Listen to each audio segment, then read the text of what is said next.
Assalamualaikum warahmatullahi wabarakatuh.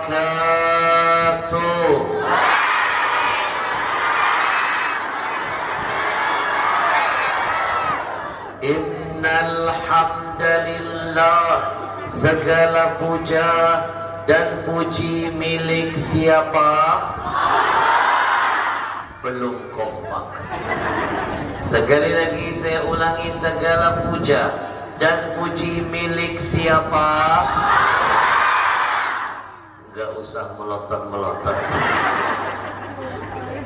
Yusabbihu lahu ma fis samawati wal, semua apa yang sudah Allah ciptakan, yang dia tahu diri, mau bertasbih, mau memuji Allah. Pertanyaan saya, apa enggak malu kita yang cuma numpang di bumi ini tapi malas betul bertasbih kepada Allah?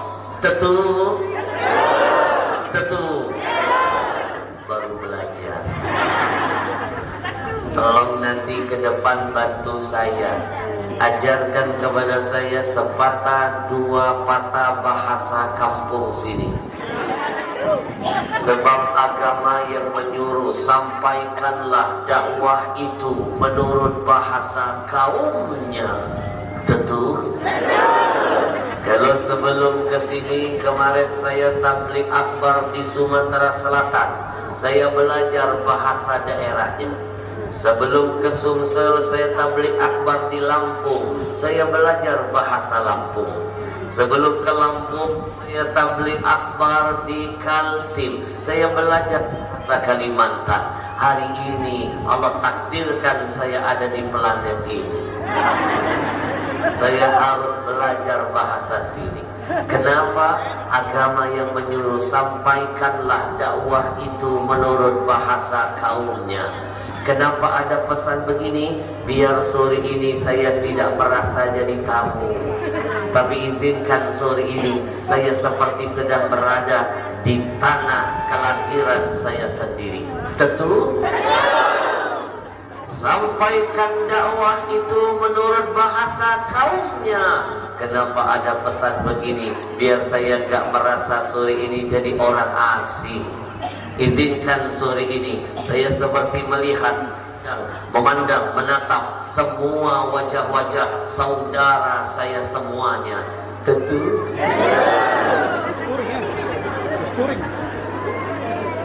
semua yang di langit, bahkan yang di bumi, semuanya bertasbih setiap saat memuji Allah.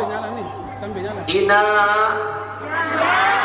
oh Ina, lihat pohon-pohon yang ada di sekeliling Ina. Ketika pohon itu daun-daunnya bergerak, demi Allah, sebenarnya daunnya itu sedang bertasbih memuji Allah. Betul? Ama, oh ama, lihat ketika terdengar suara burung berkicau, sebenarnya burung pun sedang bertasbih memuji Allah. Bahkan angin ketika berhembus, angin itu hakikatnya sedang bertasbih memuji Allah. Kalau mereka saja bertasbih, apa enggak malu? Kita makhluk Allah yang katanya lebih sempurna dari makhluk lainnya, tapi malas betul bertasbih kepada Allah.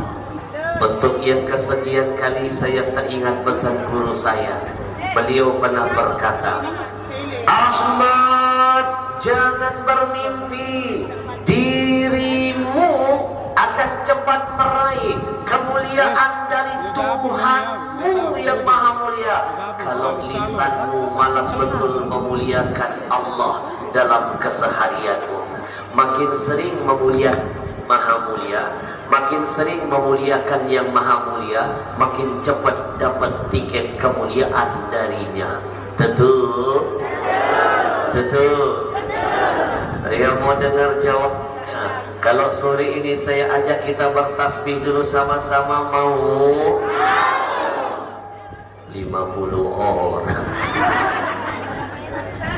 Sekali lagi, mana suaranya, mau? Kayak terpaksa. Saya kasih bocoran, tidak akan pernah rugi siapapun yang sering bertasbih memuji Allah. Apalagi saat ini kita masih sedang berada di masa pandemi. Imam Asy-Syafi'i pernah menitipkan pesan indah. Lam ara anfa lil waba minat tasbih, kata Imam Asy-Syafi'i. Aku tidak pernah melihat, tidak pernah menemukan ada satu kalimat zikir yang sangat dahsyat kalau dibaca zikir ini, apalagi berjamaah, mampu menyelamatkan kita semua dari berbagai macam wabah apapun juga, termasuk wabah corona. Kalimat zikir itu ternyata tasbih. Ina siapa yang ingin Allah jauhkan dari berbagai macam wabah, perbanyaklah membaca tasbih. Siapa yang ingin selamat dari corona, lindungi diri dengan bertasbih. Corona sudah membuat kita jadi merana. Kemarin saya lagi di Lombok Timur, dapat berita di Jakarta, adik laki-laki saya positif corona. Maka hari ini saya suruh pulang adik saya dari Lombok biar cepat pulang duluan, bisa menemani adik saya untuk dihantarkan ke rumah sakit. Corona makin merajalela. Gara-gara corona, dunia pendidikan anak-anak kita jadi terbalik. Dulu sebelum corona datang, mereka ini pergi ke sekolah, gak boleh pegang HP. Sekarang terbalik, pegang HP malah gak boleh ke sekolah. Betul? Betul? Gara-gara corona, jadwal tausiah saya semua dibatalkan di Jakarta dan sekitar. Ibu bapak tahu 7 bulan lebih saya nggak megang makhluk ini, mikrofon. 7 bulan lebih saya nggak lihat penampakan umat sebanyak ini. 7 bulan lebih saya nggak hadir kajian. 7 bulan lebih kami gak boleh kemana-mana. Saya ingat betul kejadian awalnya. Besok mau puasa, besok Ramadan akan tiba. Itu kami ustadz-ustadz yang ada di Jakarta semuanya dikurung di rumah-rumah. Program pemerintah hashtag di rumah aja. Semuanya dikurung di rumah. Murid saya ada yang nelpon, Kring, Habib, apakah ini pertanda jangan-jangan kiamat dekat? Apakah ini pertanda jangan-jangan kiamat sudah dekat, Habib? Kalau dulu sebelum corona datang, 1 hari sebelum puasa setan katanya dikurung, kok sekarang ustadz dikurung? Betul? Betul? Mikrofon kedua.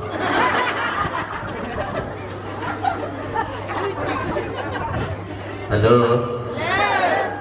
Halo? Kedengaran? Ibu? Gara-gara corona 7 bulan dakwah saya dibatalkan. Saya rindu tentunya ingin lihat makhluk-makhluk begini. Saya sempat protes, Pak. Kenapa kami ulama tidak boleh ketemu umat? Kenapa? Mereka menjawab, jangan Habib Al-Habsyi, Jakarta sedang dilanda zona merah. Itu lebih bahaya dari zona hitam. Kalau Habib ketemu umat, hadir kajian, Habib bisa-bisa positif corona. Kami sarankan Habib, lebih baik Habib di rumah saja. Bila perlu, Habib jangan keluar-keluar dari kamar. Saya ikuti perintah mereka. 7 bulan saya di kamar. 7 bulan saya tidak berdakwah. 7 bulan saya nggak kemana-mana. Alhamdulillah saya negatif corona, tapi istri positif.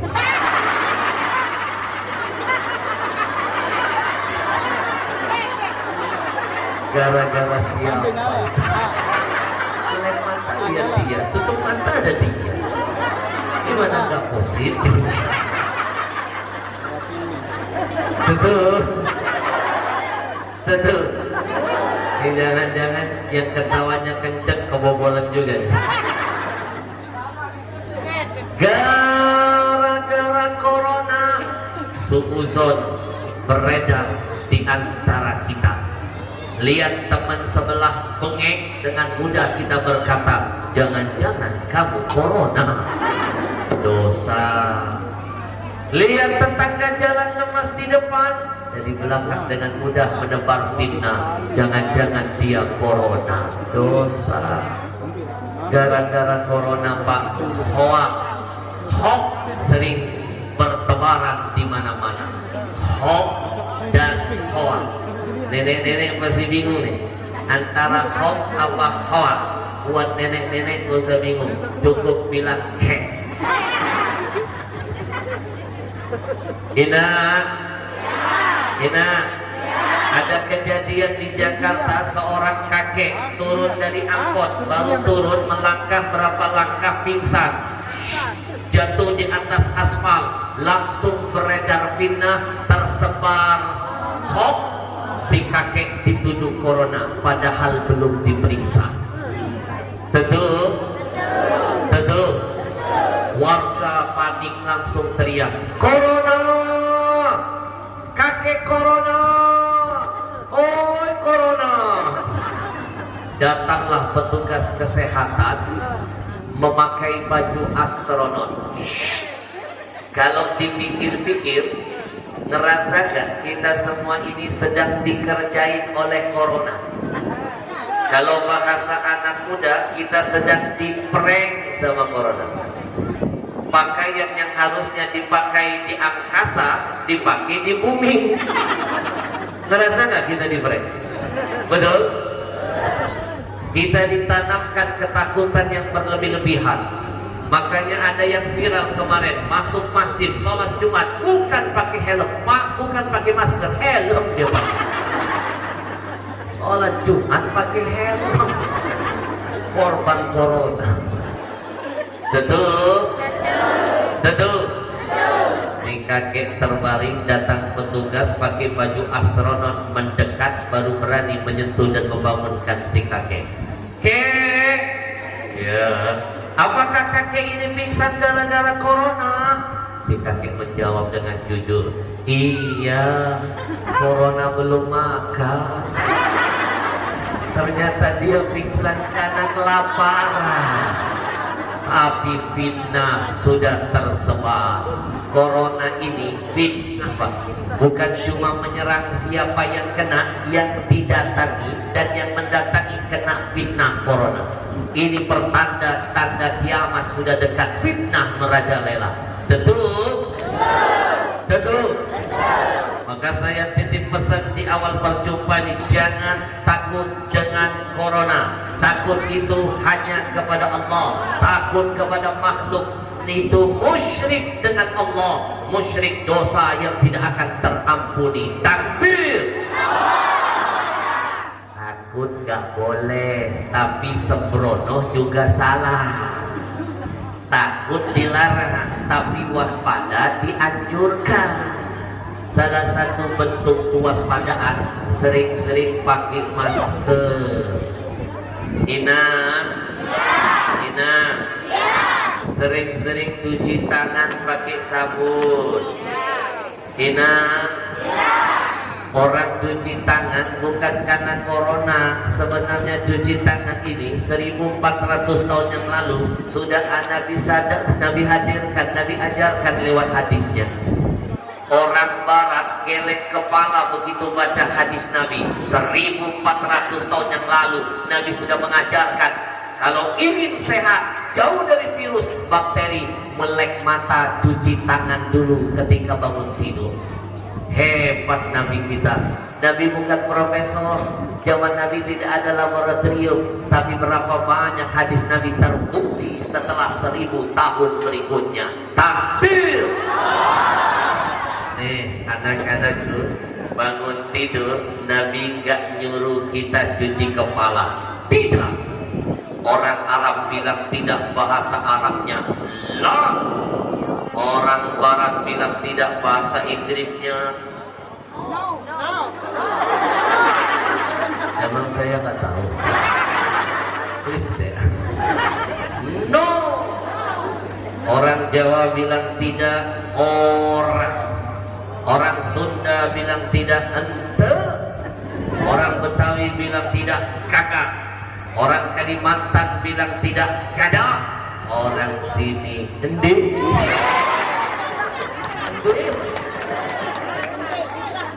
Betul? Endi. Baru belajar saya. Ketika kita bangun tidur, apakah Nabi pertama kali menyuruh kita cuci kepala dulu? Jawabannya endi. Ketika bangun tidur, apakah Nabi suruh kita cuci kaki dulu? Jawabannya endi. Ketika bangun tidur, apakah Nabi suruh kita cuci kepala? Jawabannya endi. Pertama kali kata Nabi, kalau kamu bangun tidur, jangan lupa cucilah tanganmu. Kenapa kedua tangan yang harus dicuci ketika bangun tidur? Nabi kasih alasan. Wa innahu la yadri aina batat yadahu. Karena ketika dia tidur, dia tidak akan tahu, dia tidak akan sadar kemana makhluk ini meraba. Dan ketawa kencang mencurigakan. Jangan-jangan sering dinas tengah malam. Ayo jujur ketika tidur sadar gak tangan ini main-main kemana? Gak sadar kan? Gak sadar. Kadang-kadang suka parkir di daerah orang lain. Betul? Betul. Hebat kan Nabi kita Muhammad 1400 tahun yang lalu loh. Melek mata, cuci tangan. Karena boleh jadi ketika sedang tidur tangan main-main ke lubang mulut. Kadang-kadang main ke lubang hidung. Kadang-kadang masuk ke lubang kuping kotor. Kadang-kadang hebat kan Nabi kita Muhammad sallallahu. Ibu, tidak ada tempat berlindung kecuali hanya kepada Allah. Iyyaka na'budu wa iyyaka nasta'in. Kepada Allah kita menyembah, kepada Allah kita meminta. Salah satu yang bisa membuat doa permintaan dikabulkan, dihadirkan pertolongan, dijauhkan dari berbagai macam wabah apapun, termasuk corona, adalah lewat tasbih. Kita bertasbih sama-sama, kita getarkan majelis sore ini dengan berzikir berjamaah. Lebih baik tidak suka dengan acara hari ini, menganggap kita semua adalah orang gila, tidak apa-apa. Mereka bilang kita gila, asalkan gila kita karena ingat Allah, daripada gila karena ingat urusan yang tidak ada manfaatnya. Betul? Betul? Lebih baik kita tergila-gila karena siapa? Karena siapa? Hadirkan hatinya, kita getarkan ruangan ini dengan bertasbih. Mudah-mudahan asbab kalimat dahsyat ini Allah segera angkat corona dari negeri ini. Allah jauhkan kita dari bencana, musibah, malapetaka dan wabah apapun juga. Hadirkan hatinya, kita bertasbih kepada Allah. Subhanallah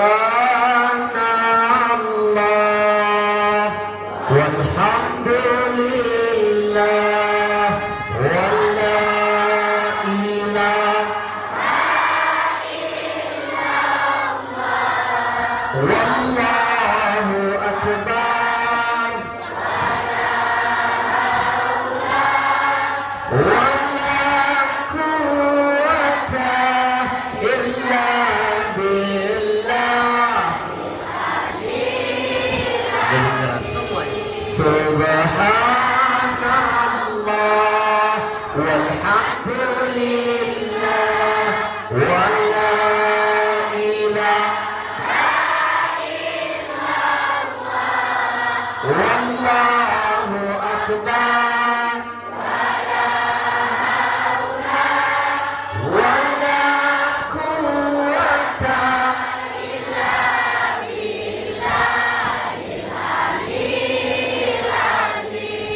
dimanapun saya tampil, mata ini selalu ingin melihat, mendengar dan merasakan mana yang tergila-gila dengan Allah.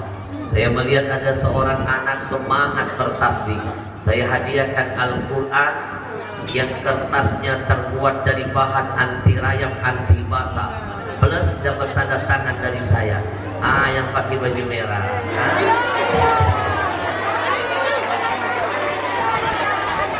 Takbir.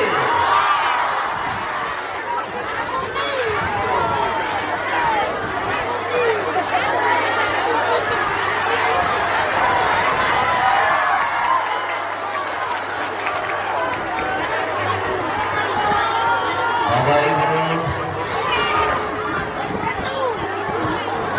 saya melihat dia begitu semangat. Kita kenalan dulu ya, jangan takut.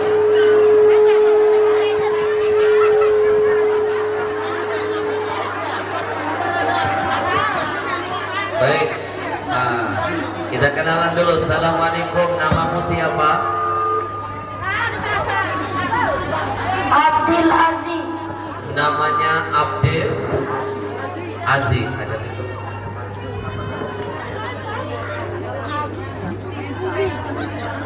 Baik, kamu kelas berapa? Kamu mundur sedikit mungkin. Oke. Kamu kelas berapa? Kelas 1. Kelas 1 sudah begini semangat bertasbih. Takbir.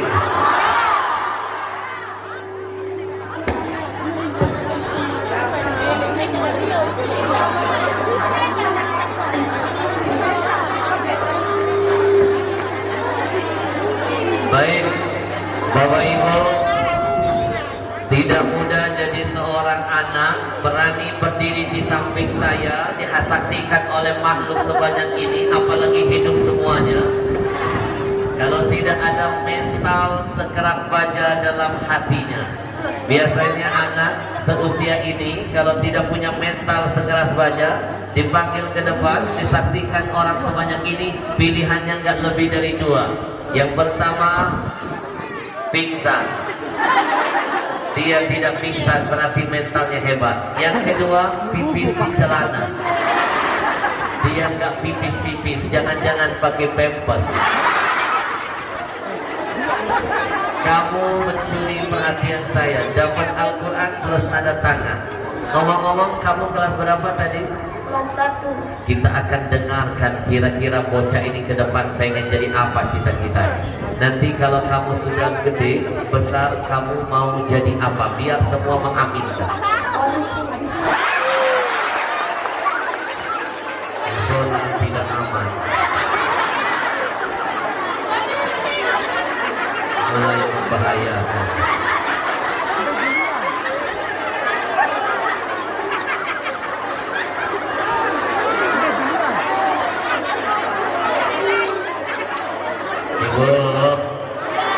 Ibu, tapi kita doakan mudah-mudahan dia jadi polisi yang soleh. Kalau di luar sana ada polisi bejat, percayalah masih ada yang baik. Yang bejat oknumnya bukan Polrinya. Kalau di luar ada tentara kurang ajar, itu oknumnya. Mudah-mudahan masih ada yang mampu menjaga nama besar TNI-nya. Tapi begitu juga saya titip pesan, kalau ada orang muslim berbuat salah, jangan katakan Islamnya, tapi silakan tangkap orangnya. Takbir. Saya hormat dengan polisi, saya sayang dengan polisi. Sakit hormatnya dengan polisi. Bayangkan, jangankan polisi sedang bertugas, polisi tidur pelan-pelan saya lewat. Baik apa? Nanti kalau jadi polisi jangan nangkepin ulama ya.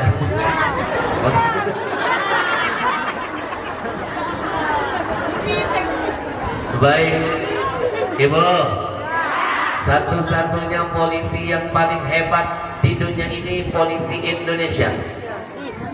FBI, CIA kalah dengan polisi Indonesia. Apalagi polisi India suka telat sampai ke lokasi. Polisi kita yang paling hebat. Kalau polisi Barat itu paling tinggi karirnya, cuma pernah berhasil nangkep teroris. Polisi Barat itu paling tinggi karirnya, cuma bisa nangkep teroris. Tapi polisi Indonesia jangan main-main, lebih hebat dari teroris. Malaikat Jibril ditangkap. Masih ingat gak dulu ada perempuan sableng, perempuan edan, ngaku jadi malaikat. Yang nangkep siapa? Polisi. Polisi mana di dunia ini yang berani memenjarakan malaikat? Kalau bukan polisi kita. Tutup. Ingat kan Lia Eden? Untung sudah meninggal. Udah meninggal kemarin. Ina dulu dia ngaku jadi malaikat. Perempuan ngaku malaikat. Yang lebih parah lagi yang dia akui malaikat ring 1, Afdolul Malaikat. Malaikat yang terbaik namanya Jibril. Tugasnya Jibril itu bawa wahyu dari Nabi. Mana mungkin malaikat perempuan? Coba bayangkan, kalau ada malaikat Jibril, tugasnya bawa wahyu dari Allah buat Nabi, seorang perempuan, kan perempuan itu kan banyak keterbatasannya. Betul? Gak lucu kalau ada malaikat yang lapor, lihat Nabi nungguin wahyu gak turun-turun, malaikat yang lain lapor, maaf Nabi, Jibril lagi head. Apa nggak terganggu dunia perwahyuan? Betul? Untung ada polisi kita ditangkap. Mudah-mudahan kamu jadi polisi yang beriman. Baik, kamu dapat hadiah dari saya, Quran plus tanda tangan langsung. Tapi sebelumnya kamu kasih dong, bisa kasih lihat kita kalimat tasbih yang tadi, bacakan dengan semangat berapi-api. Siap? Mendekat. Kamu lihat ada kamera tersembunyi. Kamu sedang masuk TV. Program acaranya bukan dunia lain. Siap? Silakan mulai. Nanti kalau mau baca tasbih, tanam dari hati, seolah-olah kamu sudah merasa dekat dengan Allah.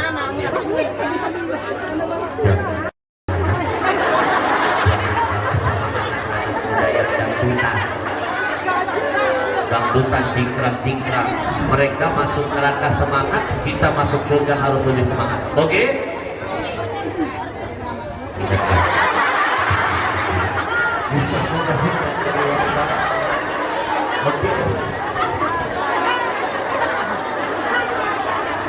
Siap.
paling meriah.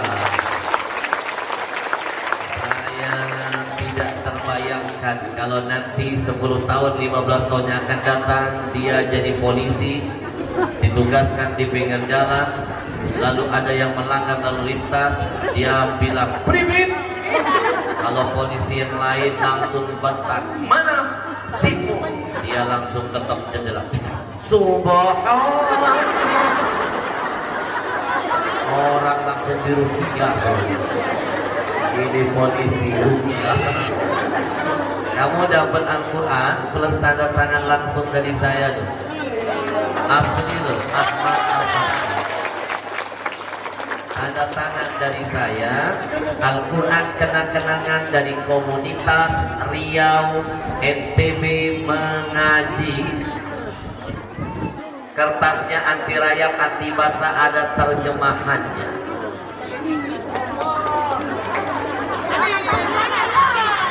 Nah, dapat tambahan lagi.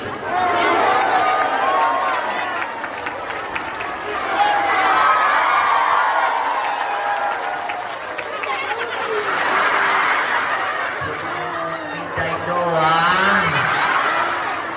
GRA. Cuma mindai doang.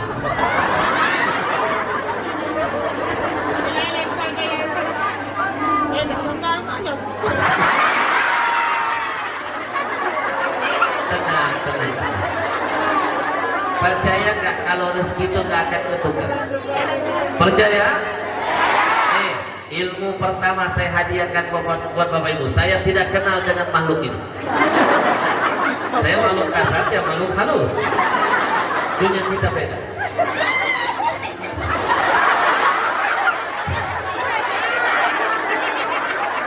Ibu kok ketawanya sakit 7 harokat.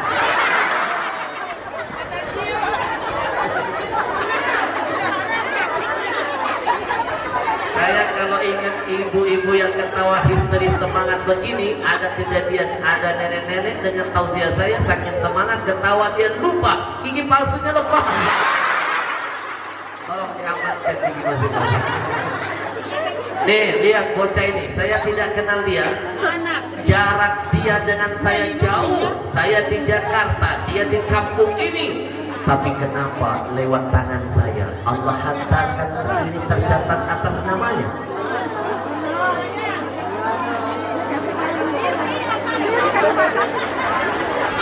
Nah, tapi bukan namanya. Di sini namanya Senior Haji Juanda.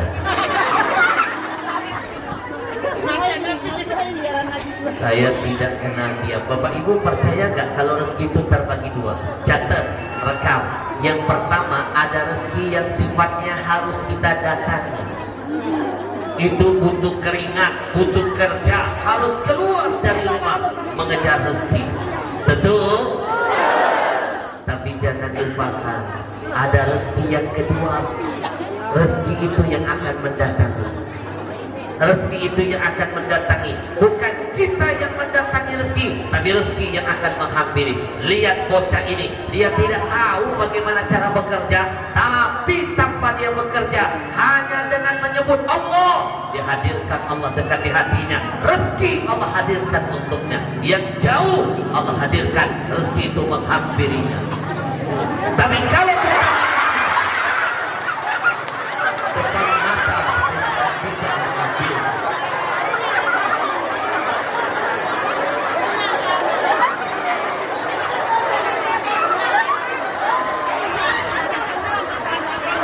Betul.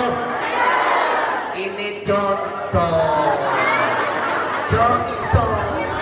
Kata orang bil misal tanjilun iskal. Kalau mau mencontohkan sesuatu biar pada paham harus pakai contoh. Ini contoh doang.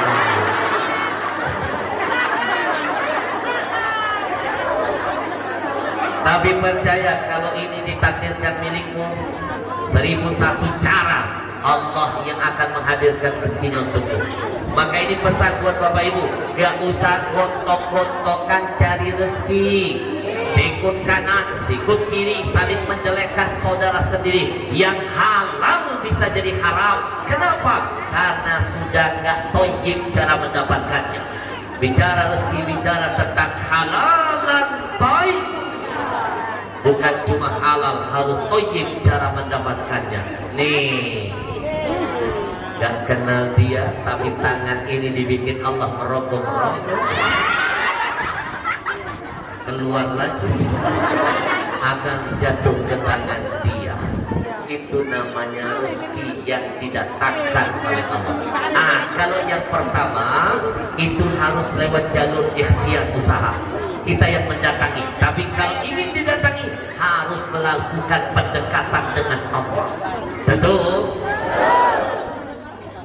Mudah-mudahan ini bermanfaat. Beli buku, beli pena, pakai untuk belajar, kamu dapat ilmu, saya dapat pahala. Oke? Pernah membaca tasbih, mungkin dia bertasbih ikhlas dari hati, Allah datangkan rezeki tanpa dia sadari. Nyesel?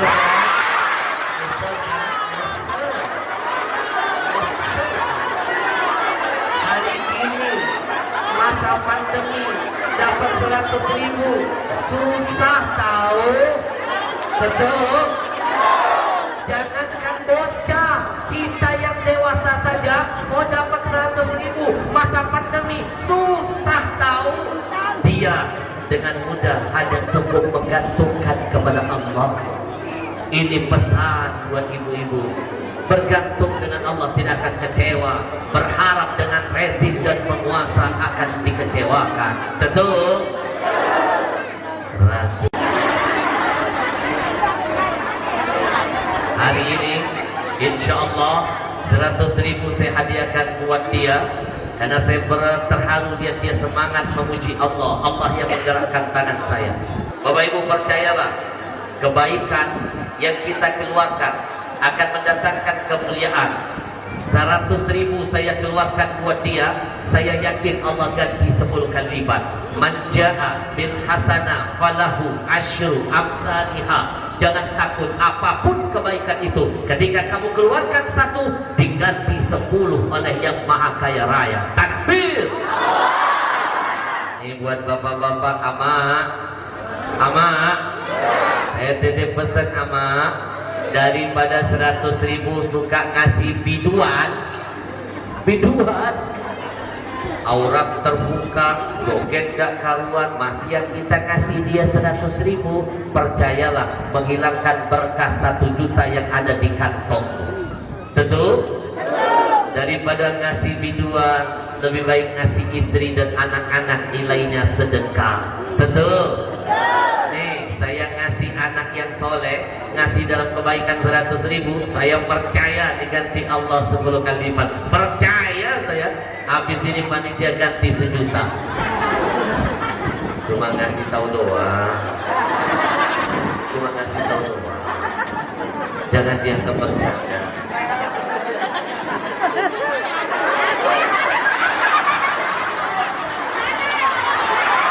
Takbir.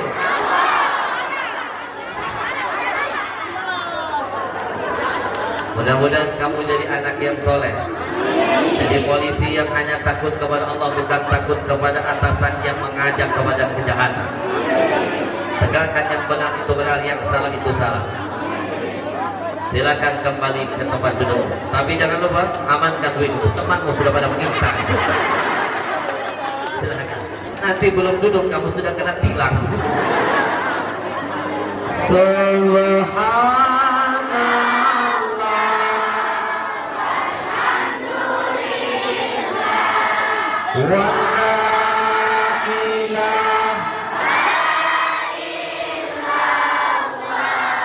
Wallahu akbar.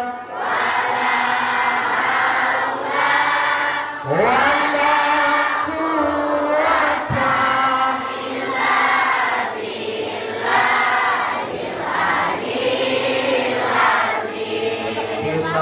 aliyyil azim.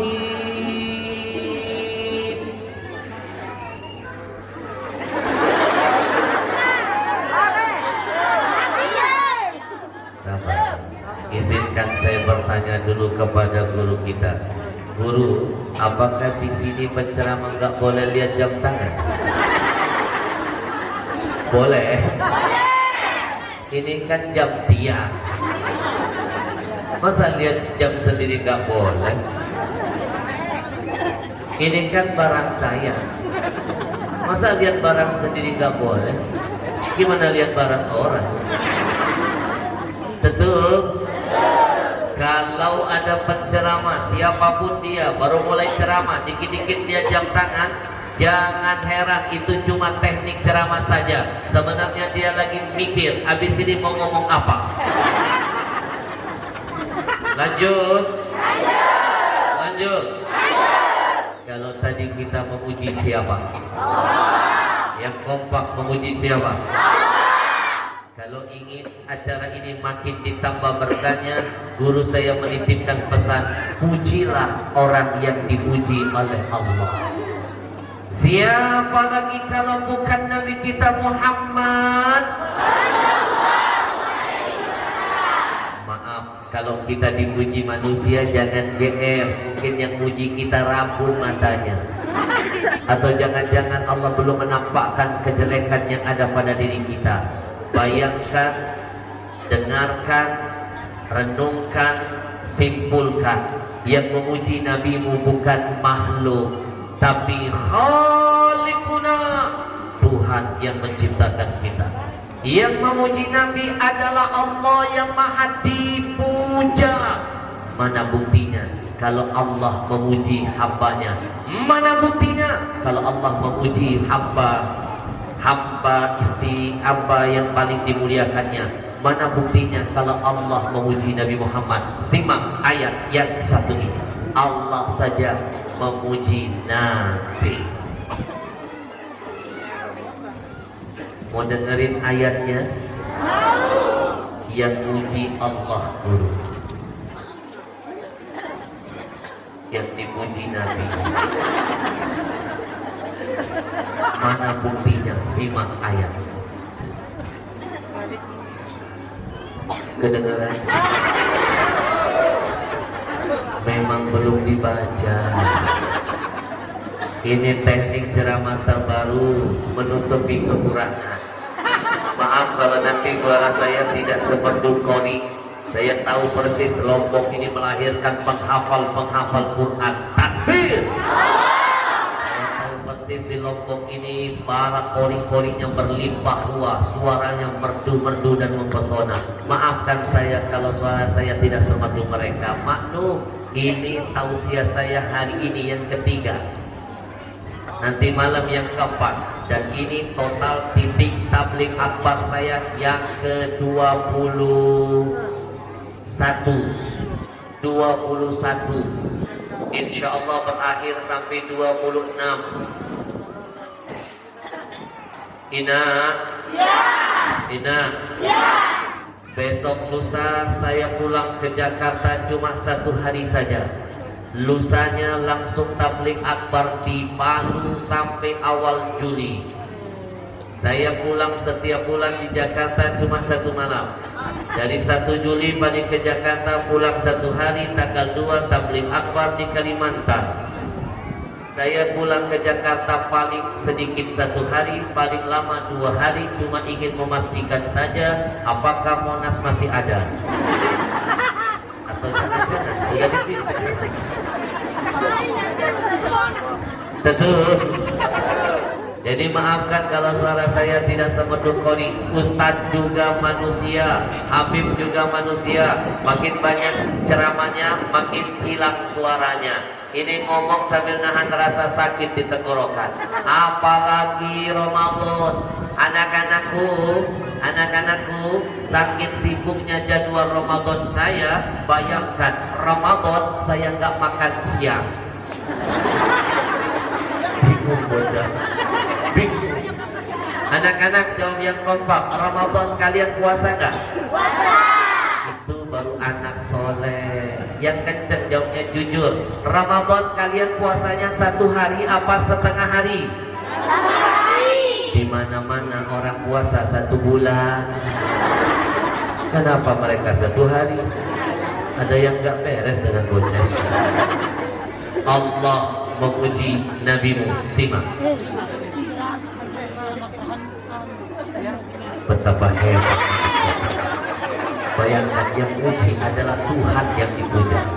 Maka tidak salah pujian kita hantarkan untuk Nabi Muhammad. Wa innaka la'ala khuluqin 'adzim.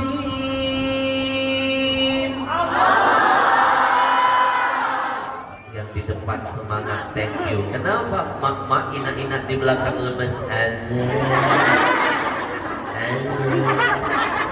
Kan tadi saya kasih bocoran di awal. Lebih baik orang nganggap kita gila.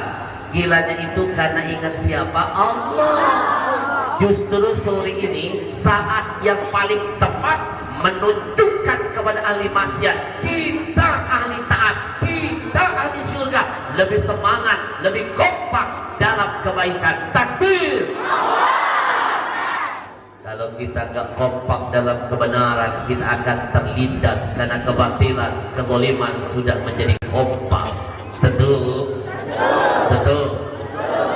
Saya ulangi ayatnya. Nanti kalau tangan saya begini, teriaklah Allah sekeras-kerasnya. Siap? Siap? Awas ya.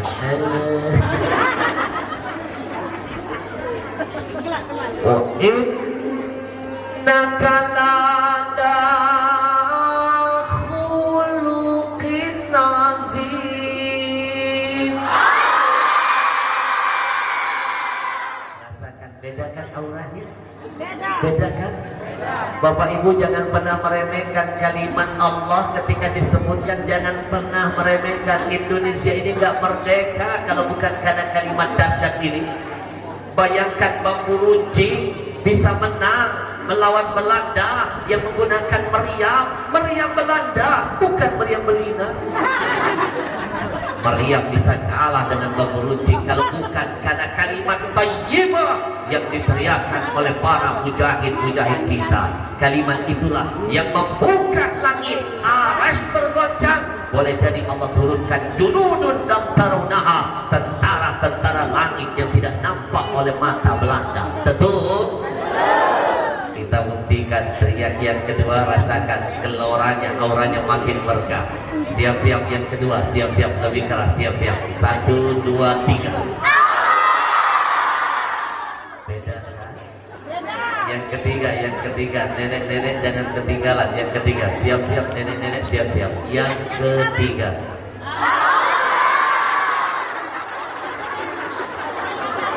Ada nenek-nenek mulutnya hampir begini.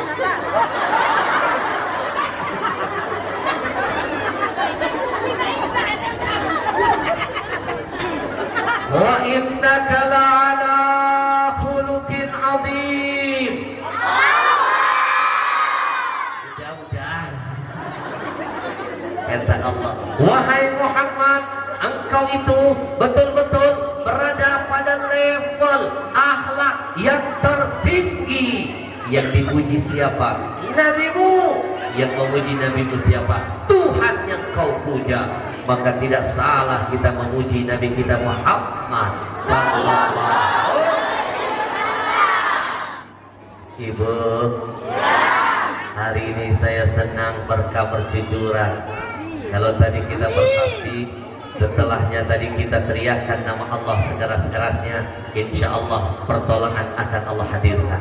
Anak-anakku, Nabi saja pernah merasakan di balik kalimat Allah ketika keluar dari mulut, dari hati paling dalam, berapi-api, berkobar-kobar, itu akan mendatangkan pertolongan. Nabi pernah membuktikan itu. Anak-anak mau dengar cerita? Ini teknik ceramah terbaru. Ngadepin bocah, ceramahnya harus kasih cerita. Kalau kita ceramah nggak pakai cerita, nanti dampaknya kita saja yang ceramah, mereka yang bercerita. Anak-anak duduk yang manis, dengarkan cerita. Nabimu pernah merasakan kalimat Allah mendatangkan pertolongan. Dengarkan. Dulu Nabi pernah perang. Selesai perang, Nabi tidur di bawah pohon. Tolong bantu saya, biar sore ini kita merasa seolah-olah ada dalam sebuah cerita, seperti berada di zamannya. Nanti kalau tangan saya begini, yang kompak. Oke? Oke? Dulu Nabi pernah perang. Belum. Aku kode. Gak sabar amat. Selesai perang, Nabi tidur di bawah pohon. Siap. Tidak ada seorang sahabat pun yang menjaga tidur Nabi. Nabi ambil pedangnya, lalu Nabi gantungkan di rak pohon. Tiba-tiba melihat Nabi sedang tidur sendiri, tidak ada sahabat yang melindungi, pedang sedang tersangkut di pohon. Datang orang kafir Quraisy, dia tidak sia-siakan peluang itu, dia langsung lompat, dia rampas pedang Rasul, lalu dia tempelkan ke leher Rasul, lalu dia berkata, mana ada dia ngomong begitu, mana ada dia ngomong begitu. Sudah cukup, mana hujan lokal. Anak-anak, Nabi pernah perang, selesai perang tidur sendiri, gak ada yang melindungi. Nabi ambil pedang, Nabi gantungkan. Peluang itu diambil kesempatan oleh orang kafir. Dia lompat, dia rampas pedang Nabi, dia tempelkan ke leher Nabi.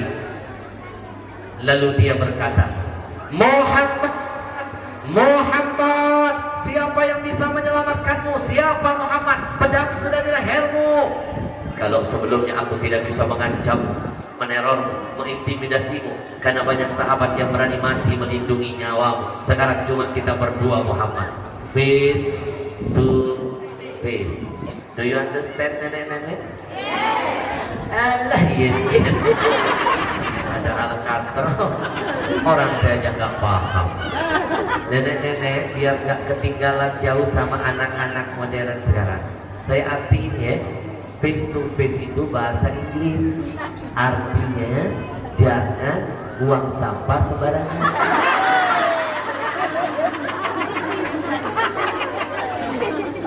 Muhammad, pedang sudah di leher, siapa yang bisa menyelamatkanmu? Siapa Muhammad? Siapa? Anak-anakku, kisah ini yang ingin saya titipkan pesan. Nabimu pernah berada dalam masa tekanan. Nabi pernah diteror, Nabi pernah diintimidasi, Nabi pernah terancam nyawanya. Tapi lewat cerita ini sebenarnya saya ingin menyampaikan pesan. Jangan takut ditekan, jangan takut diancam, jangan takut diteror oleh siapapun, selama kita berada dalam kebenaran dan kebaikan. Takbir! Nabi sudah begini leher, pedang Nabi tetap tidak gentar satu kata. Nabi berlindung kepada yang maha kuasa. Muhammad, siapa yang bisa menyelamatkanmu? Dari orang sini bilang gemetar apa?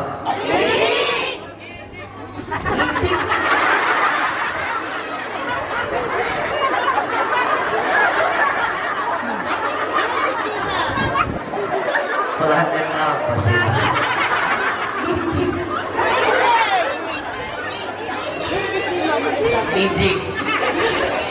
Ngijik. Kalau terbentak, bersih. Makin aneh. Ngijik, bersih.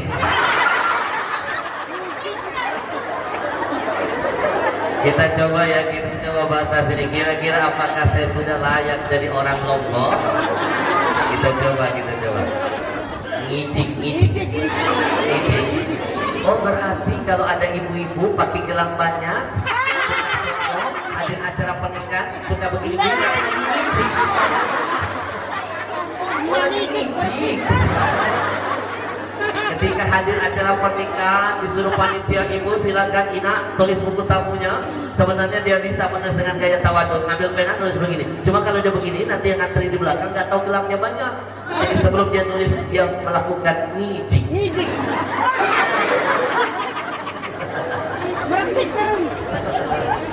Kenapa harus pakai atrasi ngidik? Biar di belakang ngantri kelihatan gelangnya. Padahal yang di belakang dia gelangnya juga ada.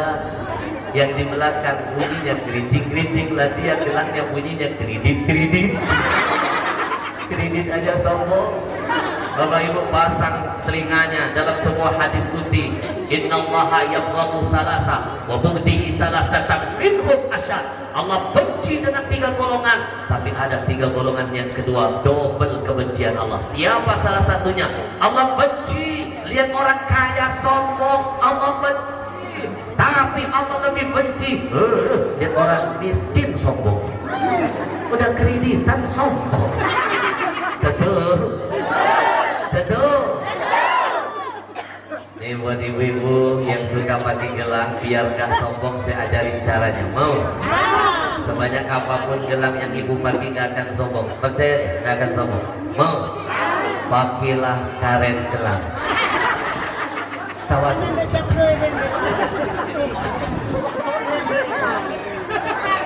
Ngijik. Apa tadi? Bersih. Bersih. Kita coba.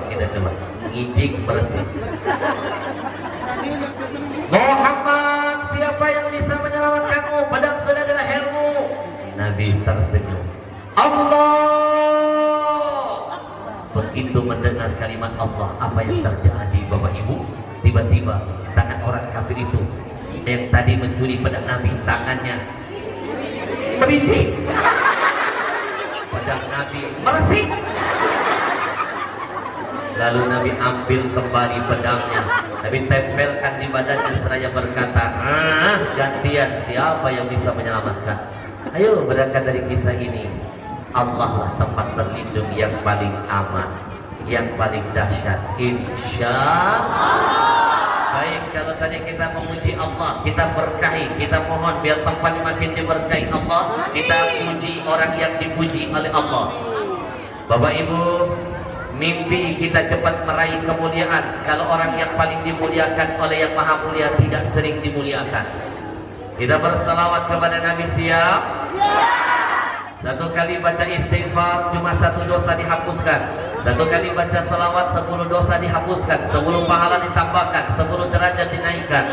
Bapak Ibu ingat pesan Nabi, inna lillahi malaikatan sayyahina fil ardh. Kata Nabi, Allah memiliki malaikat-malaikat, tugasnya tiap hari mengelilingi bumi, mencari orang-orang yang mau bersalawat kepada Nabi. Kalau dia menemukan ada satu kampung, satu tempat, satu rumah, satu orang yang bibirnya bergetar bersalawat kepada Nabi, maka yuballighuni min ummati salam. Malaikat itu akan membawa salam kita lalu menghantarkan kepada Nabi.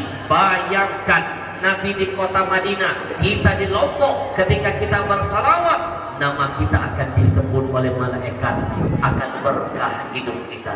Malaikat akan berkata, ya Rasul, ada pengajian di pondok pesantren Ibadur Rahman, dihadiri oleh Fulan bin Fulan. Bukan cuma nama kita, nama ayah ibu kita terangkat derajatnya. Dihadiri oleh Fulana binti Fulan, nama orang tua kita ikut berkah nempel, disebut malaikat. Bukankah malaikat makhluk la ya'sunallah, enggak pernah maksiat, pasti berkah. Bahkan yang lebih hebat, nama kita dan nama orang tua didengar, dikenal oleh orang yang akan menjamin syafaat untuk kita pada hari kiamat. Kita dikenal, didengar nama kita oleh gubernur saja bahagia, disebut oleh presiden saja senang. Bayangkan yang menyebut nama kita dan nama orang tua kita malaikat, yang mendengar dan mengenal nama kita adalah Nabi Muhammad, nama kita dan orang tua kita. Maka hari ini berlomba-lomba bersalawat, kita getarkan majlis ini, kita kenalkan nama kita di hadapan Nabi, kita angkat derajat ayah ibu kita di hadapan Nabi. Kalau orang tua dulu masih hidup, kita sering membuat mereka kecewa, sementara sekarang mereka sudah berada di alam barzakh. Angkat derajat mereka, bikin mereka bangga dengan selawat sesering mungkin kita panjatkan untuk Nabi. Makin sering berselawat, makin kita dicatat menjadi anak yang sudah berbakti kepada orang tua. Hadirkan hatinya, kita berselawat kepada Nabi. Sallallahu alaihi Sallallahu alaihi wasallam. Sallallahu ala Muhammad. Sallallahu alaihi wasallam. Sallallahu ala Muhammad. Sallallahu alaihi wasallam.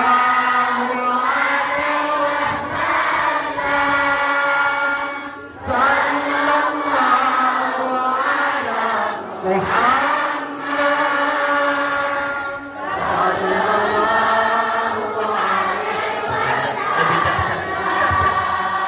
Sallallahu ala Bayangkan Nabi ada di tengah-tengah kita. Sallallahu alaihi wasallam. Sallallahu ala Muhammad. Sallallahu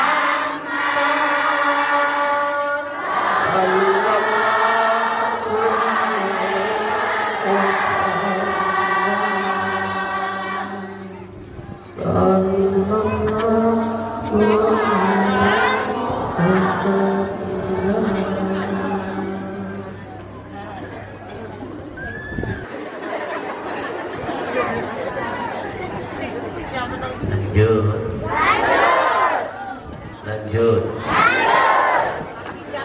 Sudah 1 jam tanpa terasa.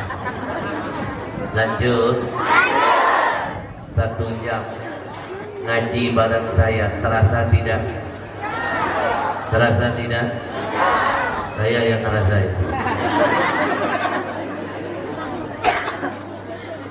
Habib Ahmad Al-Habsyi, mana dalilnya boleh zikir berjamaah? Katanya zaman Nabi tidak ada zikir berjamaah. Kalau ada orang yang ngomong mau udia, mau S1, S2, S3, S-teler, kalau masih ada ulama yang masih mau memperdebatkan, dia bilang zaman Nabi nggak ada dalilnya zikir berjamaah, berarti dia nggak tuntas ngajinya. Betul? Betul? Saya hadirkan jawabannya. Mana mungkin kami diajarkan guru kami amalan apapun kalau tidak berlandaskan dengan dalil. Betul? Siapa bilang zikir berjamaah tidak ada di zaman Nabi?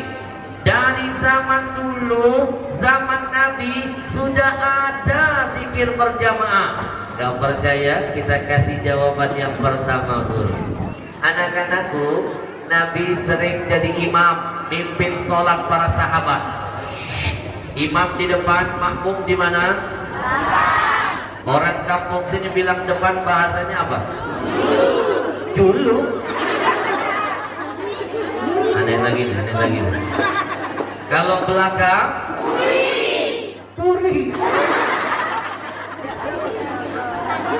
Dulu, berarti ibu sedang berada di dulu saya. Betul. Anak-anak, Nabi jadi imam di dulu, sahabat jadi makmum kan di murid. Begitu Nabi baca surah Al-Fatihah, dengarkan. Alhamdulillahi Rabbil Alamin. Ar-Rahmanir Rahim. Maliki Yaumiddin.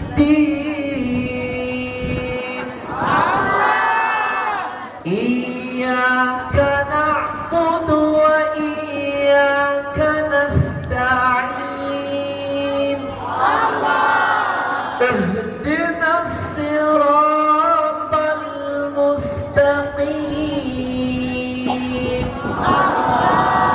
Siratal ladzina an'amta 'alaihim ghairil maghdubi alaihim waladdallin.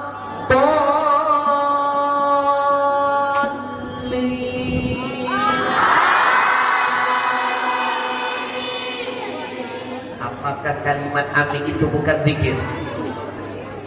Dari zaman Nabi, amin itu sudah diteriakkan berjamaah. Siapa bilang? Ulama mana yang berani mengatakan zaman Nabi tidak ada zikir berjamaah? Amin itu termasuk zikir. Tentu. Dari zaman dulu sudah diteriakkan berjamaah. Saya tidak menemukan satu hadis pun yang menceritakan bahwa amin tidak diteriakkan berjamaah. Kalau tidak berjamaah, kapan selesai sholat jamaah? Tentu.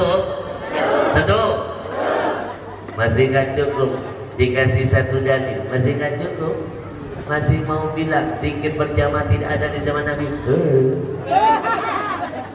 Kalau kamu tidak suka melakukan zikir berjamaah, cukup kamu saja, jangan menghalangi orang. Tentu. Kalau kamu tidak suka dengan amaliyah kami, tutup mulutmu. Silakan pegang dalilmu. Tapi kami tidak akan meninggalkan amalan apapun juga yang ketika kami melakukan amalan itu, kami merasa dekat dengan Allah dan Rasul. Takbir. Siapa bilang zaman Nabi tidak ada zikir berjamaah? Kita hadirkan dalil kedua.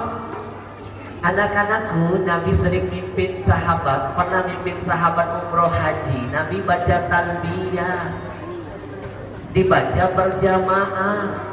Sampai sekarang talbiyah pun dibaca berjamaah. Bukankah talbiyah itu zikir? Kita baca sama-sama. Kalimat ini sudah hampir 2 kali haji kita tidak dengar. Ada kerinduan tentu di hati, betul? Labbaik Allahumma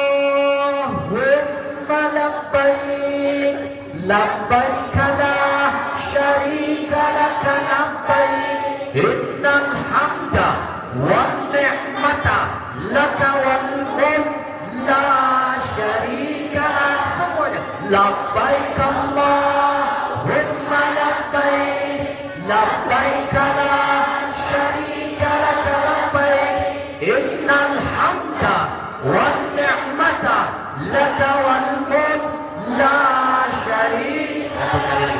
Labbaik Allahumma labbaik, labbaik la syarika laka labbaik, innal hamda wan ni'mata laka wal mulk la syarika lak. Apabila zaman Nabi belum ada zikir berjamaah, tentu. Saya doakan ibu-ibu yang tadi semangat meneriakkan talbiyah, mudah-mudahan setelah corona selesai diberkahi rezekinya, dikuatkan badannya, dimantapkan imannya, bisa pergi haji dan umrah. Habib, saya nggak punya duit. Orang pergi haji bukan karena dia punya duit, punya niat. Banyak orang di luar sana duitnya banyak tapi nggak ada niat. Ada yang sampai mati nggak pernah umroh, apalagi haji. Ibu, ibu, pernah nonton TV nggak? Pemulung bisa pergi haji, pemborong belum jaminan.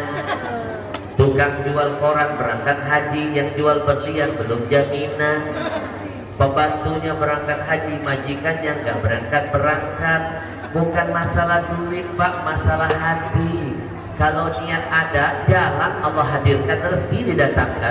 Kalau ada rezeki nggak ada niat, nggak akan kunjung berangkat. Saya bisa berangkat haji pertama kali, terbang ke kota Jeddah, itu nggak pakai duit, guru nggak pakai duit, pakai tiket.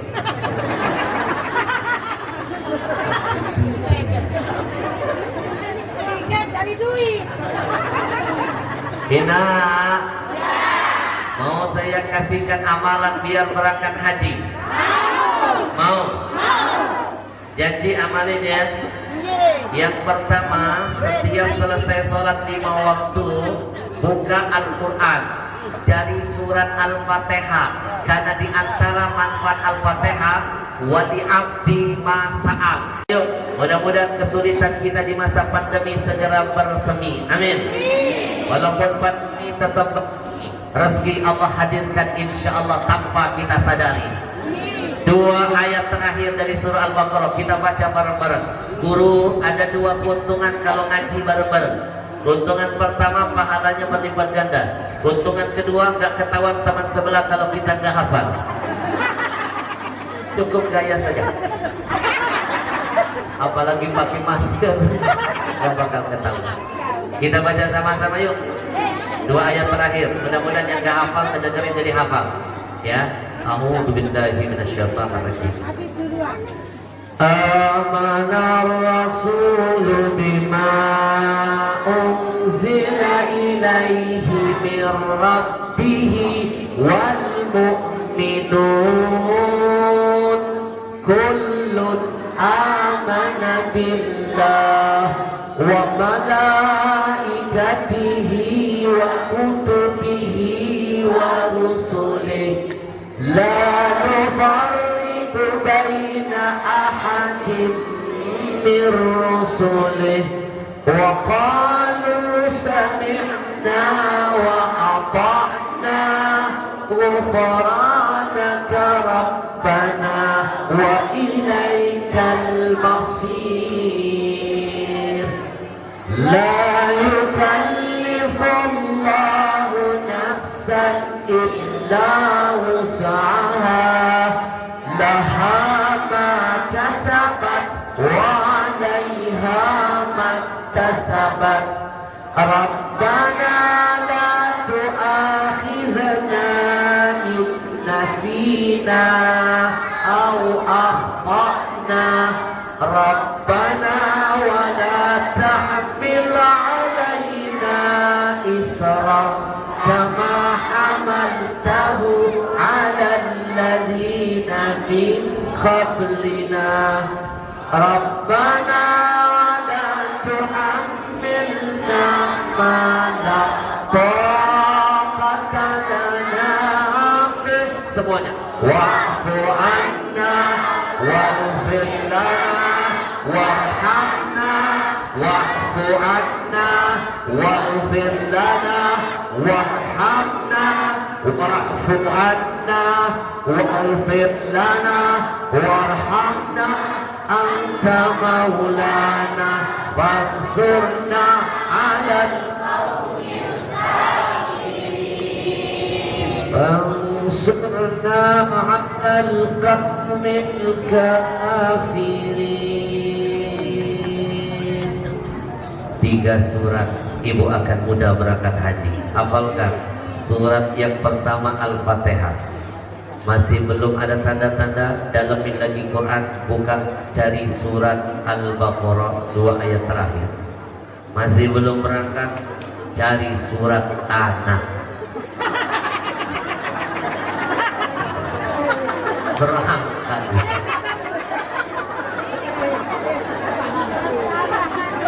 Masuk Eko. Surat Al-Fatihah, surat Al-Baqarah, masih nggak mau surat Tanah. Berangkat kita. Singkat padat.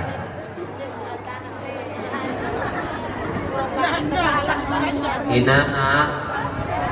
Saya doakan mudah-mudahan Allah murahkan rezeki bisa haji umroh. Jangan lupa malam sore ini saya tambahkan amalan yang sering saya pakai, insya Allah gampang berangkat umroh. Ikuti saya, tawasul dengan Nabi.